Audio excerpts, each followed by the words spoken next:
લોકસભાની ચૂંટણીનો માહોલ જામ્યો છે ને આ વચ્ચે કેન્દ્રીય ગૃહમંત્રી અમિત શાહના એક વિડીયોને લઈને જિગ્નેશ મેવાણીની ટીમમાં સામેલ એક વ્યક્તિ છે, તેમની સામે ગુનો નોંધાયો છે। શું છે સમગ્ર વિગત વાત કરીશું આપણે ડાયરેક્ટ જિગ્નેશ મેવાણી સાથે। જિગ્નેશભાઈ, આખો મામલો છે તે સામે આવ્યો છે કેન્દ્રીય ગૃહમંત્રી। જો એક બાબત બહુ સ્પષ્ટ કરી દઉં, કોઈ પણ fake propaganda, fake video, fake message કે સોશિયલ મીડિયા પરની કોઈ પણ ફેક વસ્તુનું જાણી બૂજીને મને ખબર હોય ને ઇન્ટેન્શનલી હું એનું સમર્થન કરું, એવો દુનિયાનો છેલ્લો માણસ હોઈશ।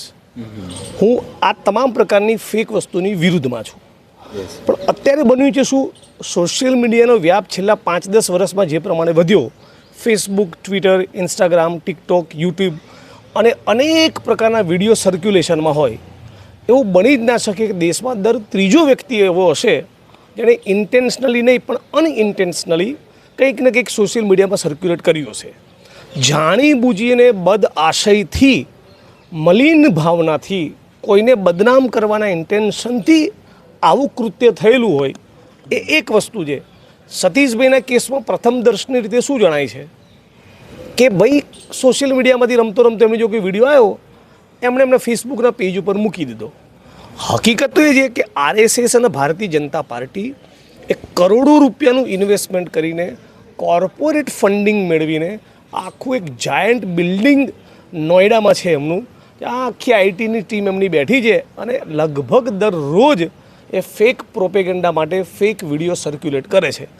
એનો જો કોગ્નિઝન્સ લેવામાં આવે તો પૂરેપૂરી જવાબદારી સાથે કહું છું, આ દેશમાં આરએસએસ અને બીજેપીના ઓછામાં ઓછા 10,000 લોકોની ધરપકડ કરવી પડે। એટલે એની સામે કોઈ જ એક્શન નહીં લેવાની અને અમિતભાઈને પીડિત બતાવવા છે।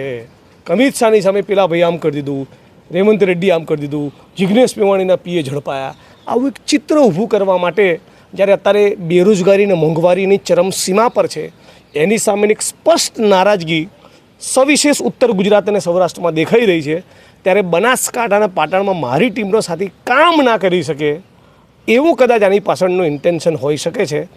અને હું ફરી કહું છું આપના માધ્યમથી, આવી કોઈ પણ ફેક વસ્તુનો હું સમર્થક નથી, પણ આખી ભારતીય જનતા પાર્ટીનું તંત્ર ફેક ન્યૂઝ ફેલાવવામાં ગળાડૂબ હોય, એના માટેનો સ્ટાફ રાખતું હોય, એના સ્ટ્રેટેજાઇઝ કરતી હોય, અને આવું હું નથી કહેતો, આરએસએસ બીજેપીની એક વ્યક્તિ જે એમના આઈટી સેક્ટરમાં કામ કરતી હતી, આઈટી સેલમાં કામ કરતી હતી, એણે બહાર આવીને આખું પુસ્તક લખ્યું છે કે કઈ રીતે ફેક ન્યૂઝ બનાવવા, એના વિડીયો તૈયાર કરવા, એના સર્ક્યુલેશનમાં લાવવા। એના કારણે અનેક જગ્યાએ રાઇટ્સ થયા છે, મોબ લિન્ચિંગ થયા છે, માણસોના ખૂન થયા છે। તો આવી વસ્તુમાં તમે કોગ્નિઝન્સ લેવા માગતા નથી અને સરસ ચૂકથી કોઈક કથિત ફેક વિડીયો ફેસબુકની વોલ ઉપર કોઈએ ચડાવી દીધો, એના બલીનો બકરો બળાવો, મૂળ આ વસ્તુ ચાલી રહી છે। પણ જે પ્રકારે 2022ની ચૂંટણી, ગત ચૂંટણીમાં જિગ્નેશ મેવાણી ઉપર ગુનો થયો, હવે લોકસભાની છે, હા, એટલે મને મારી વડગામમાં પોઝિશન થોડી 19-20 થતી હતી, એટલે હું આસામ પોલીસનો આપણા માધ્યમથી આભાર માનું છું। એક સરસ એફઆઈઆર કરીને મને 2,500 કિલોમીટર દૂર લઈ ગયા, એટલે મારું ગ્રાઉન્ડ ટાઈટ થઈ ગયું, હું ધારાસભ્ય બની ગયો।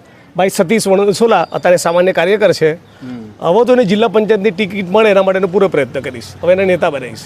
પણ જિગ્નેશભાઈ, આગામી સમયમાં હવે પીએમ મોદી પણ આવે છે, તો હા, એટલે આ પ્રમાણેની હરકતના કારણે સતીશ એ મારી સાથે કામ કરે છે આખા ઉત્તર ગુજરાતમાં। તમે કોઈ પણને પૂછો, ઈડર છે, મહેસાણા છે, બનાસકાંઠા, સાબરકાંઠા, બધાને ખબર, એટલીસ્ટ દલિત સર્કલમાં બધાને ખબર। એના કારણે ડીસામાં નરેન્દ્રભાઈની સભા છે, એ વખતે કોઈક એમનું સ્વાગત કરવા જઈ પણ શકે। ડૉક્ટર બાબા સાહેબ આંબેડકરે કહ્યું છે, શિક્ષિત બનો, સંગઠિત બનો અને સંઘર્ષ કરો। સંઘર્ષ એ શ્રમજીવી દલિતોના લોહીમાં છે, એમાં પણ તમે એમને દબાવો તો ઘણીવાર રિએક્શન આવતું હોય છે। આસામવાળો પ્રયોગ આ સરકારે કરેલો જ છે। એટલે સતીશ વણસલાની ચૂંટણી ટાણે, નરેન્દ્ર મોદીની સભા ટાણે આ પ્રમાણે ધરપકડ કરવી એ હવે સરકારે જોવાનું છે। આ સ્વાગત કંઈ અલગ પ્રકારનું હશે? એ સ્વાગત દલિત સમાજ નક્કી કરશે કેવું કરવું છે।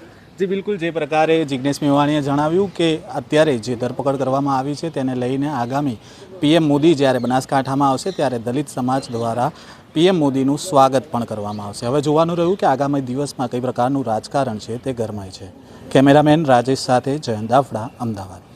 વૈષ્ણવજન તો તેને કહીએ જે પીડ પરાઈ।